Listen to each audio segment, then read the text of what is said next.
This book kinda broke my heart and gave me hope at the same time. So bear with me because it's gonna be a long ass review, personal reflections, all in one.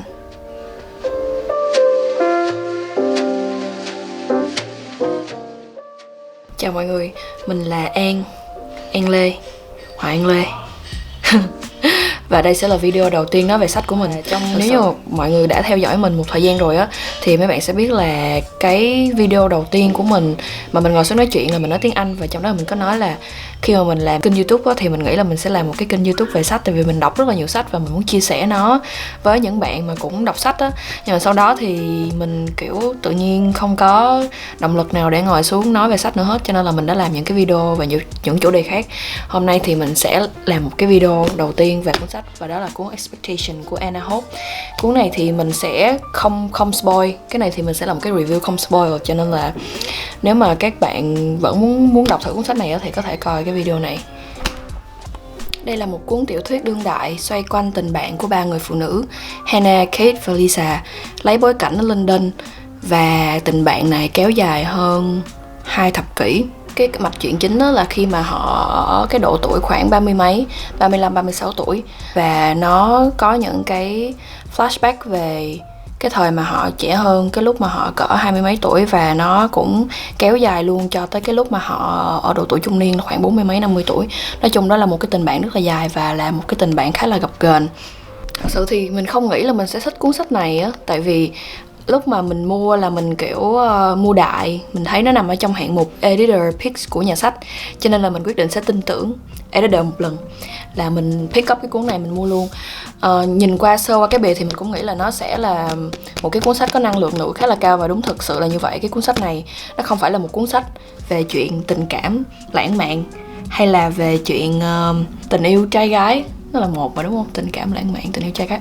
Nói chung là đây là không phải là một cái cuốn sách dễ đọc. Đây cũng không phải là một cuốn sách mà kiểu happy ever after. Mình nghĩ đây là một cái cuốn sách khá là nặng đó. Nặng về cái mặt gọi là tâm lý, cảm xúc, khá là nặng. 100 trang đầu tiên mình còn kiểu đọc rất là chậm, kiểu 2 ngày mới đọc hết 100 trang đầu tiên. Tại vì nó diễn ra rất là chậm. Nó là những cái cuộc sống, nó là những cái bộn bề cuộc sống mỗi ngày hàng ngày của mình đó. Và mình đọc vào thì mình nghĩ là tại sao mình lại mua một cái cuốn sách mà nó chán như vậy. Nhưng mà 200 trang sau á thì wow các bạn ơi, mình đã đọc hết trong một buổi chiều luôn. Tại vì nó rất là cuốn, 200 trang sau rất là cuốn. Một điều mà mình rất là thích trong cuốn sách này đó là mặc dù tác giả dùng ngôi kể thứ ba, nhưng mà cái ngôi kể đó, cái ngôi thứ ba đó, cái người nhìn đó, cái người nhìn chủ quan đó luôn luôn liên tục thay đổi cái góc nhìn của mình cho từng nhân vật, cho Hannah, Kate và Lisa, để mà mình hiểu được đó là cái gì đang diễn ra trong cái nội tâm của ba cái người này. Ba cái người này thì họ có những cái vấn đề riêng trong cuộc sống cá nhân của họ, về hôn nhân, về sự nghiệp, về tình yêu, về tình dục, về cách làm mẹ, cách làm con, cách làm vợ. Nó là những cái vấn đề diễn ra rất nhiều trong cuộc sống hàng ngày của một người lớn trưởng thành đó. Bên cạnh đó thì họ cũng có một cái tình bạn với nhau nữa. Và trong cái tình bạn này thì nó có cái sự đố kỵ ở trong đó. Và họ cũng đã làm tổn thương nhau rất là nhiều lần trong cái sự đố kỵ đó. Bởi vì cái sự đố kỵ đó, ba người phụ nữ trong câu chuyện này đều là ba người phụ nữ thông minh hết. Một trong số họ còn học ở trường Oxford University nữa. Nói chung là một trong những trường đại học danh giá nhất trên thế giới. Nhưng mà họ không hạnh phúc. Ở cái độ tuổi 30 mấy của họ thì không có ai hạnh phúc hết.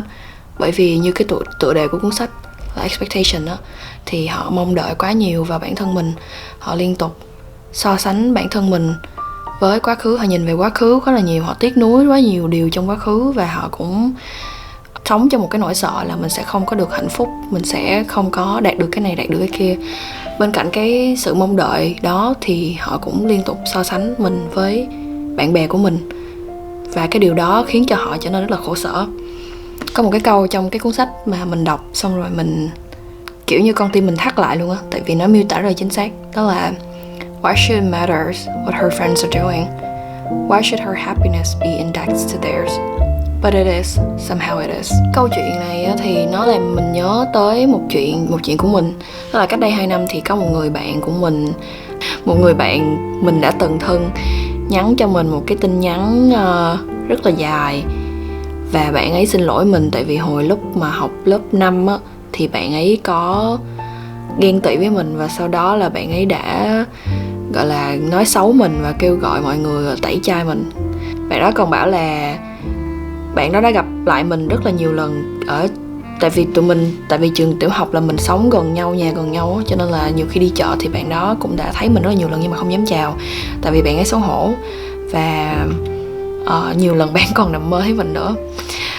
Lúc mà mình nhận được cái tin nhắn đó thì mình thật sự rất là bất ngờ, và mình chắc là mất 5 phút để nhớ lại coi là chuyện gì đã xảy ra. Tại vì mình không nhớ. Mình thật sự là đã dẹp những cái chuyện đó ở trong một cái phần rất là sâu ở trong bộ não của mình, rồi mình không nhớ là những cái chuyện đó đã xảy ra luôn. Tại vì nó quá là lâu rồi, nó kiểu hơn 10 năm rồi.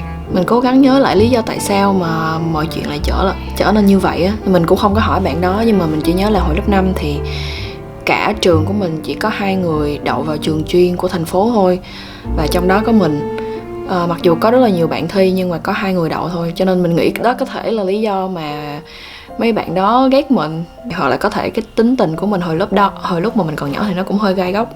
Khi mà đọc tin nhắn đó thì mình chỉ cảm thấy khá là buồn thôi, tại vì bạn đó phải giữ cái cảm xúc đó suốt nguyên một thập kỷ, và bạn ấy cứ nghĩ tới nó hoài, và cuối cùng là bạn phải nhắn tin cho mình để xin lỗi, trong khi đó là mình thậm chí là mình còn không nhớ tới nó nữa. Sau đó thì mình có nhắn lại cho bạn đó là An thật sự không nhớ chuyện gì đã xảy ra, ý là không nhớ lắm là tại sao nó lại dẫn đến cái chuyện đó, nhưng mà An thực sự là không có hard feelings gì hết, không có giận hay là không có ghét gì bạn đó hết. Và tụi mình nói chuyện lại như bình thường, hỏi thăm nhau về cuộc sống, về cái kiểu như bình thường. Mình không kể ra cái câu chuyện này để mọi người tội nghiệp cho mình, hay là thấy là cái bạn đó là một người xấu xa. Mình không nghĩ là bạn đó là một người xấu xa, tại vì mình đã gặp nhiều người xấu xa hơn rất là nhiều lần rồi. Nhiều người đã làm những chuyện kinh khủng hơn nhưng mà không cảm thấy hối lỗi gì hết, thì đó là những người rất là xấu xa. Về người bạn của mình thì chỉ là cái hành động lúc đó của bạn đó không phải là một cái hành động đẹp thôi, nhưng mà bản thân bạn đó vẫn là một cái người, theo ký ức của mình, là một cái người rất là dễ thương, rất là ngọt ngào.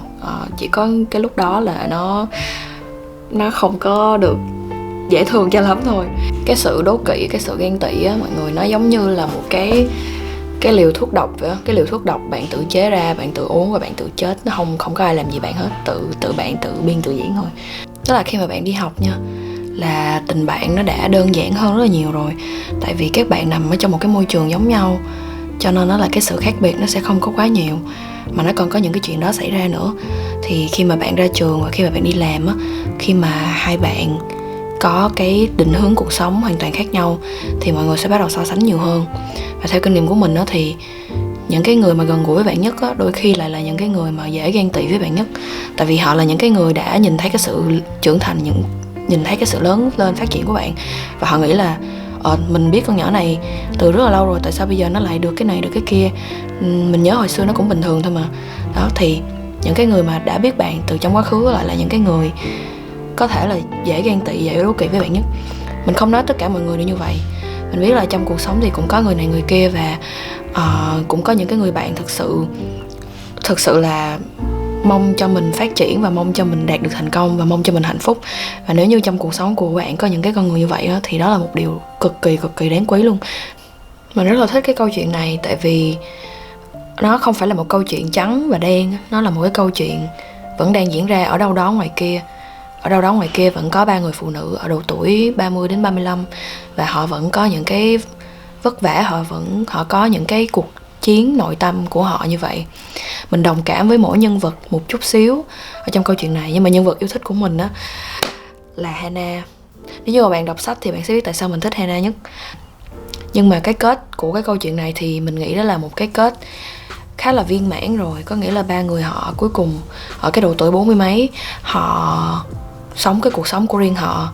So they are eventually content with where they are in life, and they stop comparing themselves to their peers, to their friends. They stop being jealous towards one another.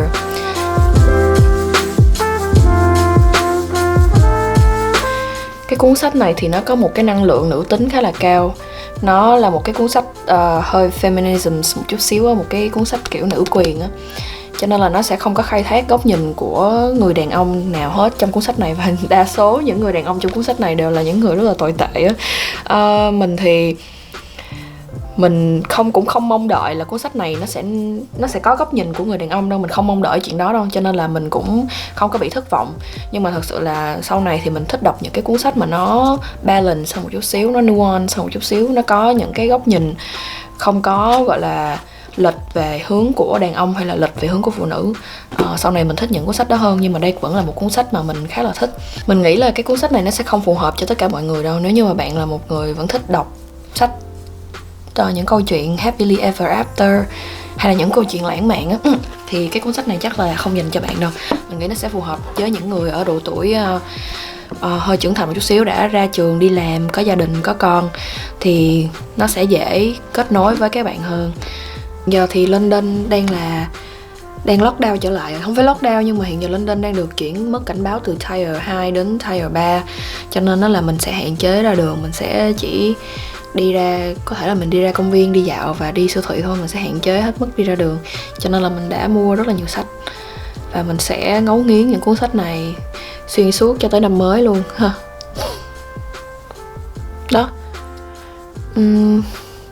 Nói chung là nó cũng không có dài như mình nghĩ, đúng không? Mình sẽ edit và mình sẽ coi là nó có dài không, nhưng mà mình nghĩ là mình sẽ nói nhiều hơn, nhưng mà cũng không nói nhiều lắm á. Cảm ơn các bạn đã xem hết video này. Hẹn gặp lại các bạn